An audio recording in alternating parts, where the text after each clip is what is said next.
तमाम सम्मानित दर्शकों का आज के बेहद खास कार्यक्रम में बहुत बहुत स्वागत और अभिनंदन। मैं हूं आपके साथ देवभूमि ऋषिकेश उत्तराखंड से डॉक्टर आचार्य आशीष। हम बात कर रहे हैं वर्ष 2026 के राशिफल। क्या शुभाशुभ परिणाम आपके जीवन में आ सकते हैं, क्या संभावनाएं रहेंगी। ज्योतिष संभावनाओं अवसर का एक विज्ञान है।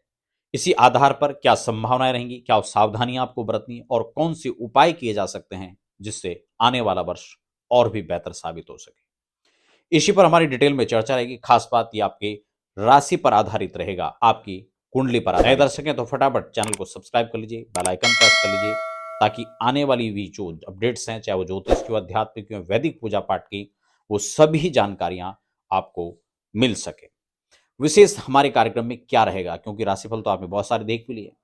हमारे राशिफल कार्यक्रम में आपको हमने जिस प्रकार से डिजाइन किया हुआ है, वो प्रत्येक महीने के हिसाब से क्या ग्रहों का परिवर्तन रहेगा, उसके क्या परिणाम रहेंगे, उस पर शुभ और अशुभ प्रभाव दोनों पर एक साथ चर्चा रहेगी।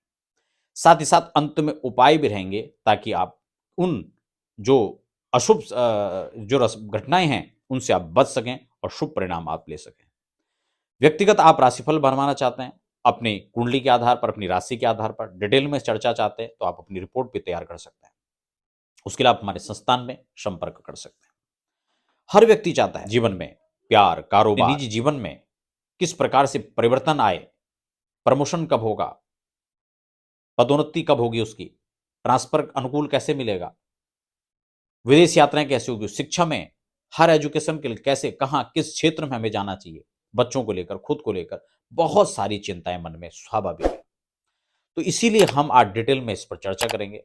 आने वाले वर्ष में आप गाड़ी खरीदना चाहते हैं, मकान खरीद चाहते हैं, दुकान के लिए आप प्रयास कर रहे हैं, बिजनेस करें, व्यापार करें, नौकरी करें, इन सब चीजों के लिए मन में जो द्वंद्व है, उसको लेकर के अगर आपके मन में इस प्रकार के संकल्प और विकल्प उठ रहे हैं, तो आप इसी हिसाब से तैयारी कर सकते हैं। तो आज हम इस कार्यक्रम में रहेगा सिंह राशि के लिए 2026। इस बात को समझने के लिए थोड़ा ग्रस्थितियों को समझते हैं। एक बात तो विशेष है, निश्चित है, कि आप 2026 में एक नए इतिहास रचने जा रहे हैं। ग्रहों की स्थितियां कुछ इस प्रकार से बनेंगी कि आप नए आयाम छूने जा रहे हैं। यहां पर परिवर्तन में देखें, कब कौन सा योग बनेगा, कब राजयोग बनेंगे, कब आपको सजग रहना है, सावधानी बरतनी है, और कब किन चीजों में विशेष अपना एफर्ट लगाना है। इसी योग को हम समझेंगे। आपका चार्ट तैयार कर रखा है मैंने, क्या क्या संयोग यहाँ पर बन रहे हैं। आपको देखो, एक तो सूर्य जो प्रत्येक महीने ट्रांजिट करेंगे, उनका विशेष प्रभाव रहेगा आपकी राशि पर। दूसरा यहाँ पर गुरु, शनि और राहु जो लंबे समय परिवर्तन करेंगे, उनका विशेष प्रभाव रहेगा।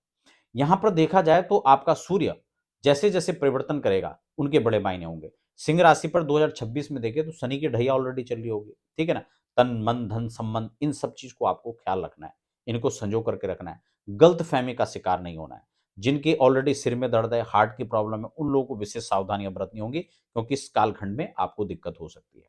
लेकिन यहां पर शुरू में देखें साल के, तो यहां पर विशेष खरीदारी का, भ्रमण का, इसके योग बनेंगे। आप हो सकता है विदेश यात्राएं भी करें। खर्च की बाहुलता यहाँ पर देखने को मिल सकती है। तो ये आपको निश्चय करना है, ये आपको निश्चित करना है कि कैसे आपको ये खर्च आपको वेस्ट करना है, इन्वेस्ट करना है, तो वो यहाँ पर थोड़ा-सा सोच विचार करके करना होगा। फरवरी में हम देखें तो करियर की दृष्टि से फरवरी का महीना आपको बहुत अच्छा जाने वाला है। अगर यहाँ पर देखें तो दौड़-धूप तो बनी रहेगी, दौड़-भाग की स्थितियाँ बनी रहेंगी। लेकिन परिश्रम के बाद जो एक अर्निंग जब होती है, जो हमें प्राप्त होता है, वो अर्न होता है, तो उससे हमें एक संतुष्टि मिलती है, वो यहाँ पर आपको देखी जा सकती है।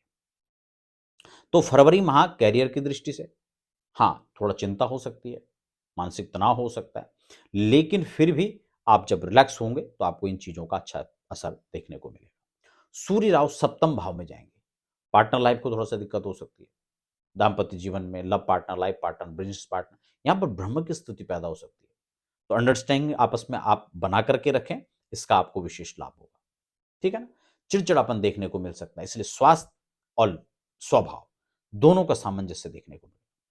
इसको आप बनाकर रखें। अगर हम मार्च में देखें कि तो सूर्य की दृष्टि पड़ेगी राशि पर, तो ये रुके हुए कार्य पूरे होंगे। जो पेंडिंग कार्य है, वो यहाँ पर पूरा हो सकता है। धन, मान, सम्मान, प्रतिष्ठा, ये सब तो साथ-साथ मिलेगा ही, कोई दिक्कत नहीं है। अप्रैल की परिस्थितियों को अगर हम देखें तो सूर्य आपके भाग्य स्थान पर उच्च हो जाएंगे। ये जो समय है, इसमें आप विशेष लाभ ले सकते हैं।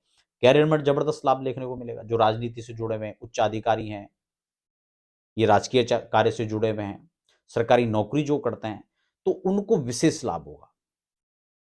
ठीक है ना? राजनीति वालों को विशेष लाभ प्राप्त होगा। या किसी का किसी प्रकार के मुकदमे चल रहे हैं, कोर्ट कचहरी के चक्कर मारने पड़ रहे हैं, तो वहां पर विजय का भी योग बनेगा। ये यहाँ पर बहुत अच्छा समय आपके लिए जाएगा। जून और जुलाई को समझे तो सूर्य शनि का दृष्टि संबंध होगा। इस समय को अगर राशि के हिसाब से देखें, जन्म कुंडली के हिसाब से वो परिस्थितियां चेंज हो सकती हैं, लेकिन अगर राशि के हिसाब से हम इसको देखें तो संघर्ष बढ़ जाएगा, टकराव की स्थिति पैदा होगी। तो इसलिए इस चीज को ध्यान रखना है। आय कम, खर्चे अधिक होंगे, तो इसलिए अपने खर्च पर भी नियंत्रण रखना है और अपने स्वभाव पर, वाणी पर भी आपका नियंत्रण होना चाहिए। अगस्त में देखें तो संघर्ष बढ़ने के साथ साथ धनहानि के संकेत हो सकते हैं, इसलिए ऑनलाइन फ्रॉड हो सकता है आपके साथ में। तो ये संकेत हैं, आपको ध्यान रखना होगा। 17 अगस्त से लेके 16 सितंबर तक सूर्य स्वग्रही परिस्थिति में होंगे, और स्वग्रही सूर्य जब आएंगे तो आपके बिगड़े हुए जो काम है, रुके हुए जो काम है, वो यहाँ पर बनेंगे। सूर्य कंफर्ट जोन में आएंगे, तो कई प्रकार से आपको मान सम्मान, धन, यश, वृद्धि, ये सब यहाँ पर देखने को मिलेगा। ठीक हो गया ना? 17 अक्टूबर से हम देखें तो 1 महीने के लिए सूर्य नीच हो जाएंगे। फिर ये कालखंड अच्छा नहीं रहेगा, क्योंकि यहाँ पर सूर्य जब डाउन आएंगे, नीच के आएंगे, तो एक तो राजकीय लोगों पर गाज गिर सकती है, उच्च अधिकारी वर्ग पर जो है यहाँ पर उनको दबाव झेलना पड़ सकता है, बड़े संघर्ष उनको उनके सामने आ सकते हैं, उनको झेलना पड़ सकता है। अपनी नौकरी को लेकर के चिंता यहाँ पर उनको देखी जा सकती है। स्वास्थ्य की हानि हो सकती है, धन हानि हो सकती है। इसलिए सूर्य उपासना आपको करनी चाहिए। समय समय पर गायत्री मंत्र आपको जपना चाहिए, अपने आत्मविश्वास के लिए, अपने स्वास्थ्य की रक्षा के लिए। ये हालांकि इस काल अक्टूबर में देखा जाए तो शुरुआत के दौर में तो परिणाम अच्छे रहेंगे आपको, लेकिन जब ये परिवर्तन होगा तब इसका लाभ आपको जो है ये जो घटना है देखने को मिलेगी। 17 नवंबर से हम देखें तो पुनः सूर्य चौथे भाव पर आ जाएंगे। ये काल बहुत अच्छा रहेगा फिर, क्योंकि जब चौथे भाव पर आएंगे तो प्रॉपर्टी का लाभ यहाँ पर मिलेगा। जिनको नौकरी नहीं है, नौकरियां मिलेंगी। व्यापार, घर परिवार, संसार, ये बहुत अच्छा रहेगा। दुकान, मकान, इन चीजों का लाभ मिलेगा। तो ये परिस्थितियां आपके लिए अच्छी हो सकती है। और साल का अंत जो होगा वो विशेष खुशियों भरा होगा। यात्राएं हो सकती हैं, हर्ष उल्लास और खुशियां रहेंगी। धार्मिक कार्यक्रमों में आपकी रुचि बढ़ेगी और धार्मिक गतिविधियों में आप इस समय इन्वॉल्व रहेंगे। उपाय विशेषकर बात करें तो अपनी जन्म कुंडली और अपनी परिस्थितियों को देखकर विशेष उपाय देखे जा सकते हैं, लेकिन सामान्यतः अगर हम बात करें तो छाया पात्र का दान आपको करना चाहिए।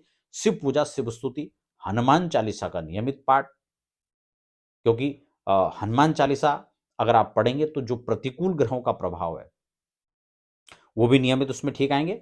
और साथ ही साथ एक विशेष उपाय करना ना भूलें कि आप गरीबों की जो सेवा है, गरीबों को यथोचित जो उनकी आवश्यकता है, मान लो उनको कपड़े की आवश्यकता है तो कपड़े दें, अन्न की आवश्यकता है तो अन्न दें। ये छोटे छोटे उपाय आप करें और अपने जीवन में खुशहाली पाएं। 2026 की अग्रिम शुभकामनाएं।